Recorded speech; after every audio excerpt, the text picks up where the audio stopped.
Assalamualaikum warahmatullahi wabarakatuh. Nama saya Anida Fadiarnawan dengan NIM 2110301001. Saya dari Fakultas Ilmu Kesehatan Program Studi S1 Fisioterapi Universitas Aisyah Yogyakarta. Di sini saya akan menjelaskan tentang low back pain atau LBP. Low back pain atau LBP adalah nyeri punggung bawah apabila sudah lebih dari 3 bulan dinyatakan kronis.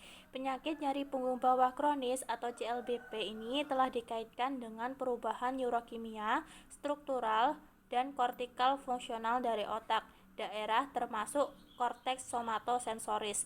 Kemudian untuk anatomi yang relevan secara klinis, segmen terendah di lumbal L5 sampai S1 dan L4 sampai L5 membawa beban paling berat dan memiliki gerakan yang paling banyak sehingga area ini rawan akan cedera.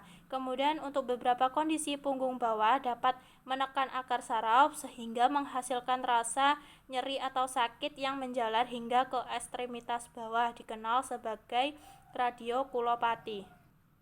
Gangguan muskuloskeletal adalah kondisi komorbiditas yang terkait dengan CLBP. Sebagian besar pasien penderita CLBP mengalami nyeri punggung bagian bawah, lumbal dan sakral, gangguan mobilitas, kemudian gangguan gerakan dan koordinasi. Selain itu juga sulit untuk mempertahankan posisi berdiri, duduk, dan berbaring.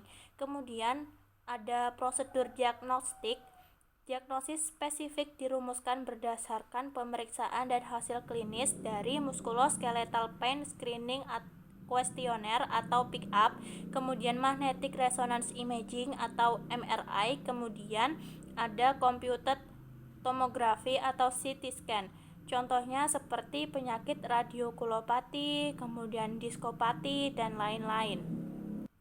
Kemudian untuk pengukuran hasil, pertama itu ada Oswestry Disability Index dan Roland Morris Disability Questionnaire digunakan pada awal dan selama pengobatan untuk memantau perubahan status pasien. Kemudian ada The Modified Somatic Perception Questionnaire atau MSPQ digunakan untuk menilai intensitas nyeri, kecacatan, dan persepsi nyeri somatik. Kemudian untuk pemeriksaan, fokus pemeriksaan fisik itu adalah untuk mengkonfirmasi hipotesis CLBP dengan menghilangkan patologi atau mekanisme lain. Tes klinis yang digunakan untuk pasien risiko CLBP yang lebih tinggi dari pasien dengan LBP subakut adalah dengan tes fleksi tulang lumbal. Kemudian ada pencegahan. Faktor risiko meliputi faktor sosiodemografis, klinis, psikologis, dan biologis. Misalnya seperti kecemasan, depresi, dan keyakinan bencana yang berhubungan dengan nyeri kronis dengan prognosis yang buruk, serta pendekatan pengobatan operan dapat diintegrasikan ke dalam manajemen standar nyeri untuk LBP akut atau subakut.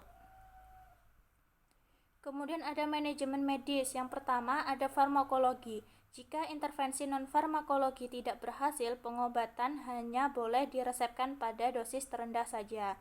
Kemudian farmakoterapi seharusnya hanya digunakan sebagai alat untuk tetap aktif dan terlibat dalam pengobatan, bukan sebagai solusi itu sendiri.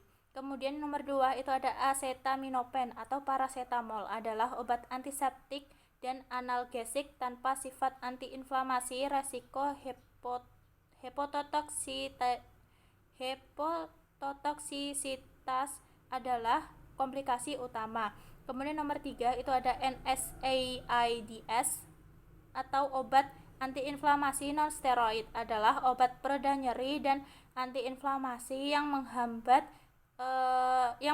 enzim siklooksinase atau COX. Kemudian ada yang nomor 4 itu ada opioid. Kemudian yang nomor 4 itu ada opioid. Di masa lalu digunakan untuk pasien yang mengalami nyeri sedang sampai akut. Namun saat ini digunakan dengan hati-hati karena potensi kecanduan dan overdosis yang tidak disengaja. Kemudian untuk intervensinya, sarannya tetap melakukan manajemen diri, adalah tetap aktif. Memberi nasihat saja tidak cukup, penting untuk menggabungkan beberapa cara perawatan untuk menghindari kekambuhan. Kemudian untuk latihan peregangan dan fleksibilitas digunakan untuk meningkatkan jangkauan gerak hamstring, quadriceps, pisiform, dan sendi pinggul. Tujuannya adalah untuk mengurangi rasa sakit dan meningkatkan gerakan, kemudian meningkatkan keterbatasan fungsional gerakan. Kemudian ada terapi latihannya. Yang pertama, latihan penguatan inti. Tujuannya adalah untuk mengembalikan daya tahan otot-otot. Kemudian yang nomor 2 itu ada latihan kontrol motorik. Fokus latihan ini adalah meningkatkan kontrol neuromuskuloskeletal segmen batang tubuh yang terlibat dalam pergerakan tulang belakang. Kemudian nomor 3 itu ada pelatihan diskriminasi sensorik. Reorganisasi kortikal menghasilkan penghalang bagi keberhasilan pemulihan. 4. Traksi. Ringkasan bukti menyampaikan bahwa traksi lumbal mekanis tidak efektif untuk mengobati LBP non-spesifik akut atau kronis. 5. Metode Kenzie telah terbukti sama efektifnya dengan terapi olahraga lainnya. 6. Pijat. Sekarang direkomendasikan baik tahap akut maupun kronis nyeri punggung latihan. Berfokus pada peningkatan kekuatan dan daya tahan kardiovaskuler. Namun tidak disarankan untuk hasil yang optimal pada pasien nyeri punggung bawah kronis.